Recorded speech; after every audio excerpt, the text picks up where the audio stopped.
Hablemos de una idea realmente radical que sacudió los cimientos de la literatura, una que intentó meter a la condición humana en un laboratorio para analizarla como si fuera un experimento científico. Esta es la historia del naturalismo, cómo nació, cómo viajó y, sobre todo, cómo se transformó por completo. Para meternos de lleno en el naturalismo, tenemos que empezar con esta frase del filósofo Hippolyte Taine. Es que aquí está el corazón de todo el movimiento. Imagínense lo que fue escuchar eso en esa época, sugerir que la bondad o la maldad no son una elección del alma, sino el resultado de una fórmula casi química. Esa fue la chispa que lo incendió todo.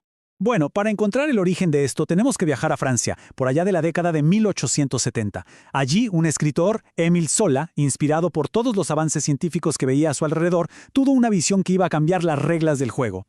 La gran idea de Zola partió de una pregunta que hoy todavía suena atrevida. ¿Y si una novela pudiera funcionar como un laboratorio? Él ya no quería solo describir la realidad como hacían los realistas. No, él quería ir más allá. Quería usar sus novelas para poner a sus personajes bajo el microscopio, colocarlos en situaciones muy específicas y observar con la frialdad de un científico lo que inevitablemente iba a pasar. O sea, esto le da un giro de 180 grados al rol del novelista. Ya no es un contador de historias, ahora es un experimentador. El objetivo, demostrar que nuestras acciones, hasta las más pasionales, obedecen a leyes naturales, igualito que la gravedad o la química. Se trataba de quitarle el misterio al ser humano y encontrar la causa y el efecto de todo. Entonces, ¿cómo funcionaba exactamente este experimento? Pues bien, el naturalismo proponía una especie de fórmula casi matemática para explicar el destino de cualquiera. Vamos a ver cuáles son los ingredientes. El primer ingrediente, y quizá el más pesado, es la herencia. Para los naturalistas, nacemos ya con las cartas marcadas por nuestra biología. Si en la familia había, no sé, alcoholismo, locura o violencia, se pensaba que esa tara, como le decían, ya corría por la sangre y era casi imposible escapar de ella. Y a eso hay que sumarle el segundo ingrediente, el ambiente. El entorno social y físico donde uno nace y crece es absolutamente decisivo. Porque vamos, no es lo mismo criarse en un barrio pobre y violento que en una casa llena de lujos y oportunidades. El medio te moldea, te presiona y al final te define. Y si sumamos herencia más ambiente, ¿qué nos da? El determinismo. Y aquí está el punto clave, la idea más dura del naturalismo. El libre albedrío, para ellos, era básicamente una ilusión.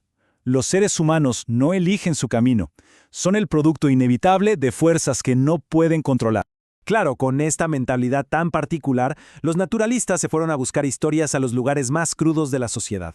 Les fascinaba eso que llamaban la bestia humana, o sea, nuestros instintos más básicos que se esconden debajo de la civilización. Por eso sus novelas están repletas de personajes marginales, que para ellos eran los casos de estudio perfectos para probar sus teorías. Pero aquí es donde la historia se pone de verdad interesante. ¿Qué creen que pasó cuando esta idea, tan científica, tan europea, cruzó el charco y llegó a Hispanoamérica? Pues que la fórmula original se encontró con ingredientes locales que la cambiaron por completo. A ver, por un lado teníamos el naturalismo de Zola, que era casi ateo, buscando una objetividad total para hablar de la condición humana en general. Pero al llegar acá, a Hispanoamérica, se topó con un muro, la fe católica. Además, los escritores de este lado del mundo no lo usaron para hacer ciencia, sino para meterse de lleno en los debates políticos y sociales de sus propios países. Y esta cita de la escritora española Emilia Pardo Bazán lo dice todo. La idea de que no tenemos libre albedrío chocaba de frente con el dogma católico. ¿Cómo hablar de pecado, arrepentimiento o salvación si no somos libres de elegir? Este conflicto obligó al naturalismo hispano a adaptarse o simplemente desaparecer.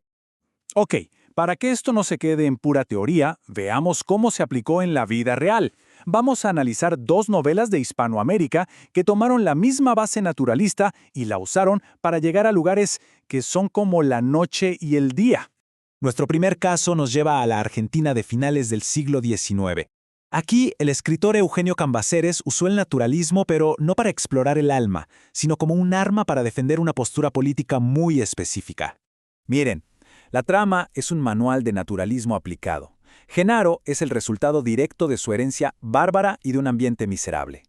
Cada cosa que hace está diseñada para probar una tesis, que la llegada masiva de inmigrantes italianos era una amenaza para la pura sociedad criolla argentina. Aquí no hay grises, la novela es casi un panfleto ideológico. Y por si quedaba alguna duda, el mismo narrador lo deja clarísimo. Cambaceres no se esconde. Usa el lenguaje del determinismo para justificar a su personaje y, de paso, para lanzar su mensaje político en contra de esa inmigración que consideraba inferior. Ahora cambiamos de país y de intención por completo. Vámonos a México para ver un uso totalmente distinto de estas mismas ideas. En Santa Fe, de Federico Gamboa, no hay una tesis política, sino una historia de caída moral y, atención, de redención. Aquí también el ambiente corrupto de la ciudad determina la caída de la protagonista. Hasta ahí, todo suena muy naturalista. Pero el final lo cambia todo. Santa, a través del amor y del sufrimiento, encuentra la fuerza para arrepentirse y salvar su alma. Conceptos como alma, redención o perdón de Dios son todo lo contrario al naturalismo científico de Zola. Entonces, para resumir, En la sangre es como un experimento de laboratorio, frío, hecho para probar un punto político y con un resultado súper pesimista. Santa, en cambio, es un drama moral que sí usa las herramientas del naturalismo, pero al final lo que importa es la fe, la esperanza y la salvación. Dos novelas, dos mundos completamente distintos, salidos de la misma idea. Al final, ¿qué nos queda de todo este viaje? Que el naturalismo en Hispanoamérica no fue una simple copia, para nada.